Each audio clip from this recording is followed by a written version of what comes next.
How to change color of text in Filmora. If you have been using the Filmora app to edit your photos and videos and wondering on how to change the color of text, don't worry. Today's video I'm going to show you how to do it, so let's get started. First of all, open the Filmora app. After opening the app, make sure you have added the photo or video that you want to edit. Now to change the color of text, you need to add text. Now tap onto text and tap onto add. Now add the text that you want to add on your video, just like this.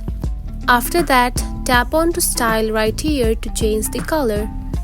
And now here you can find the colors just right here. Now choose one color that you like the most to add to your text, just like this. And now you can see the color has been added. After that, tap onto the check mark. And that's it. This is how you can change the color of text in the Filmora app. If you found this video helpful, don't forget to like and subscribe for more tips. Thanks for watching.